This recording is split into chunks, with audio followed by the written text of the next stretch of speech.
रेनू बड़ी मेहनत करके अपनी देवरानी रीमा के लिए कुटू के आटे की पूड़ी, आलू की रसेदार सब्जी, लौकी की सूखी सब्जी, मीठे में मेवे का हलवा थाली में सजाकर उसके कमरे में लेकर जा रही थी। मगर उसके कानों ने जो सुना उसे सुनकर कमरे की दहलीज पार न कर पाई। रीमा अपनी माँ से फोन पर बात कर रही थी। माँ, सच में एक नंबर की बेवकूफ़ जिठानी मिली है मुझे। मेरा आज मन था व्रत का खाना खाने का, जरा सा झूठ बोल दिया कि आज मेरा गुरुवार का व्रत है, तो वो तुरंत व्रत का खाना बनाने में लग गईं। जबकि सासू माँ ने मक्के की रोटी, सरसों का साग और गुड़ के लड्डू बनाने के लिए बोला था। आपको तो पता ही है मैं ये सब नहीं खाती हूँ। सरसों का साग देखना ही मुझे अच्छा नहीं लगता। बस मैंने थोड़ा सा प्यार से क्या कहा और जेठानी जी तैयार हो गई इतना सारा खाना बनाने के लिए। सच में ससुराल में ऐसी बेवकूफ़ जिठानी मिल जाए तो फिर क्या कहने। वो तो बड़े हों या छोटे सभी से पूछ कर उनकी पसंद का खाना बनाती हैं। फिर चाहे उसके लिए किचन में खड़े खड़े उनकी टांगें ही क्यों ना टूट जाएं, बीमार हो जाती हैं, फिर भी दवा खाकर काम करती हैं। और सासू माँ तो उन्हें अपने पैरों के नीचे दबा कर रखती हैं, कभी उनसे ठीक से बात भी नहीं करती और मुझे अपने सिर का ताज बनाकर रखती हैं। उसकी वजह है माँ आपके दिए गए तोहफे, साड़ी, शगुन के लिफाफे और पिछली बार जो पग फेरे में आपने सोने की बालियां दी थी, उसका गुणगान तो पूरे रिश्तेदारों और मोहल्ले में किया है। उन्होंने कहा मेरी छोटी बहू के बराबर दूसरी नहीं मिलेगी। स्पीकर ऑन था, उधर से आवाज आई, फिर तो तू ऐसी जिठानी से बना कर रखना जो थोड़े से प्यार से बोलने पर पिघल जाए। ऐसा करना, अपनी पहनी हुई साड़ी गिफ्ट कर देना। गरीब घर की है, तेरी उतरन से ही खुश हो जाएगी और तेरा काम बिना कहे कर दिया करेगी। जैसा तू बता रही है, अगर इतनी ही बेवकूफ़ है तो कल को तेरे बच्चे तो बिना किसी दिक्कत के ही पल जाएंगे। ये सब सुनकर अच्छा लगा। मेरी बेटी राज करेगी उस घर में, ऐसा बोलने वाली और कोई नहीं रीमा की माँ थी। रेनू की आंखों से आंसू बहने लगे। आखिरकार मेरे साथ ही ऐसा क्यों होता है। कहीं मैं अच्छा करने जाती हूँ, वहीं लोग मेरी मजबूरी समझकर उसका फ़ायदा उठाने लगते हैं। इस घर में आए 4 साल हो गए। सोचा था अपने अच्छे व्यवहार से सबका दिल जीत लूँगी। सास ससुर को, माता पिता, देवर को भाई मानूंगी। मगर सबका बिना कहे काम करने की वजह से सब मुझे बेवकूफ़ समझने लगे। सास ससुर ने जहाँ मुझे सेविका समझा, वहीं देवर ने मुझे नौकरानी बना दिया। पति से शिकायत की तो वो अपने परिवार वालों के खिलाफ कुछ सुनने को तैयार ही नहीं थे। इसलिए जो हो रहा था चुपचाप सहन किया। फिर जब देवर की शादी तय हुई तो मेरी खुशी का ठिकाना नहीं रहा। सोचा खुद की कोई बहन नहीं है तो देवरानी को ही अपनी छोटी बहन बना लूँगी और अपना सुख दुख बांट लूँगी। मगर उसके घर में आते ही सास ससुर उसके गुणगान करते नहीं थकते थे। बात बात पर उसकी तुलना करते।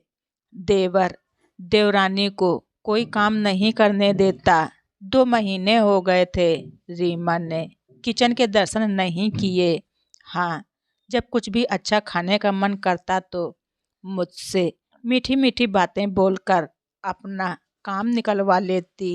मैं भी बेचारी सी प्यार के 2 बोल सुनते ही पिघल जाती और अपनी छोटी बहन समझकर उसके हर काम को बिना समय गवाए कर देती। और आज भी वही हुआ। पूरा खाना बन चुका था, मगर उसके कहने पर दोबारा साफ सफाई करके व्रत का खाना बनाया, जो कि ज़रूरी नहीं था, मगर देवरानी का मन रखने के लिए मैंने इतनी मेहनत करने से मना नहीं किया। साथ में रीमा को अच्छे से पता था सासू माँ की महिला मंडली की औरतें शाम को आ रही हैं, उनके लिए भी नाश्ते में समोसा पकौड़ी तैयार करना था। किसी ने सही कहा है, सीधे लोगों को ही मूर्ख बनाया जाता है, कभी प्यार से तो कभी फटकार के, क्योंकि वो अपनी बात दूसरों से बोल ही नहीं पाती। मगर अब और नहीं, आखिर मैं कितना सहूंगी, कब तक इनसे दबती रहूंगी। आखिर मैं इस घर की बड़ी बहू हूँ, जो सम्मान छोटी बहू को दिया जा रहा है वही सम्मान प्यार मुझे भी मिलना चाहिए। यही सब सोचकर थाली वापस लेकर किचन में आ गई। थोड़ी देर बाद रीमा झल्लाती हुई किचन में आई। भाभी, मेरे व्रत का खाना बन गया हो तो दे दीजिए, मुझे भूख लगी है। भाभी, मुझे लगा आप मेरा खाना मेरे कमरे में लेकर आएंगी। रीमा, आज अचानक 2 महीने बाद तुम्हारा गुरुवार का व्रत कहाँ से आ गया?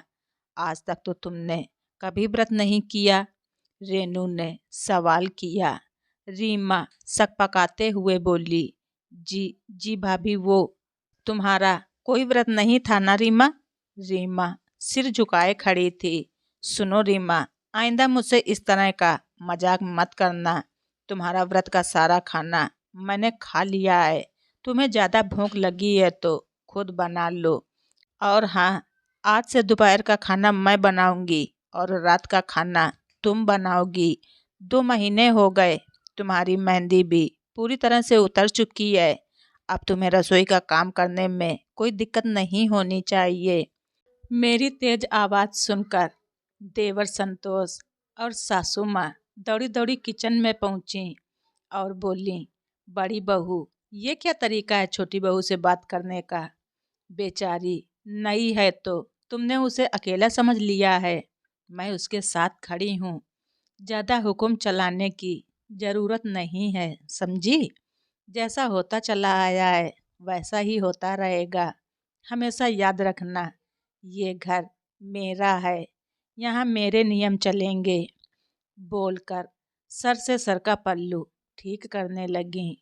माँ जी, माना ये घर मेरा नहीं है तो फिर कायदे से ये घर आपका भी नहीं है। जैसे मैं इस घर की बहू हूँ, वैसे ही आप भी इस घर में बहू बनकर आई थी, और सभी बहुओं के लिए घर के नियम एक जैसे होने चाहिए। जैसे मैं पिछले 4 सालों से इस घर का सारा काम करती आई हूँ, अब मेरी देवरानी को भी इसका हिस्सा बन जाना चाहिए और हम दोनों का काम आधा आधा बढ़ जाना चाहिए। इसलिए आज शाम के चाय नाश्ते और खाने की व्यवस्था रीमा करेगी और हर रोज करेगी। तभी सासू माँ ने देखा बड़ा बेटा राकेश अपने कमरे की तरफ जा रहा था तो चिल्लाती हुई बोली, देख रहा है बेटा राकेश, तेरी पत्नी का आज कैसे मुंह खुला है, मुझसे जुबान चला रही है, घर के नियम कायदे बदलने चली है। समझा ले, वरना 2 मिनट नहीं लगेंगे मुझे इसे घर से बाहर निकालने में। फिर जाए अपने मायके, मुझे परवाह नहीं। एक लंबी सांस लेते हुए राकेश जी बोले, माँ, वैसे रेनू का एक एक शब्द सही है। जब रेनू और रीमा दोनों ही इस घर की बहुएं हैं और अब इस घर को संभालने की जिम्मेदारी दोनों की है, तो फिर लड़ाई किस बात की? बांट दीजिए ना जिम्मेदारियों को आधा आधा। आप क्यों इतना परेशान हो रही हो? और फिर इतने सालों से रेनू ने आपकी सेवा में कौन सी कमी रखी है जो आज आप उसकी एक बात नहीं मान सकती? और अगर आप ऐसा नहीं करेंगी तो मुझे लगेगा आप अपने दोनों बेटों के बीच भेदभाव करती हैं। वैसा ही भेदभाव आप अपनी बहुओं के बीच भी रखती हैं। अपने बड़े बेटे राकेश की बात सुनकर सासू माँ जी का मुंह खुला का खुला रह गया। इतने सालों बाद बेटे ने अपनी दिल की बात कही और गलत भी कहा था अपनी माँ को। जहाँ एक तरफ राकेश पर उन्होंने पूरे घर परिवार की जिम्मेदारी डाल रखी थी, वहीं संतोष को अपने मन की करने की खुली छूट दे रखी थी। जहाँ राकेश अपनी नौकरी से पूरे परिवार का खर्चा चला रहा था, वहीं संतोष अपनी पेमेंट से एक पैसा भी घर खर्च में नहीं देता था। फिर भी माता पिता का बहुत लाडला बेटा था।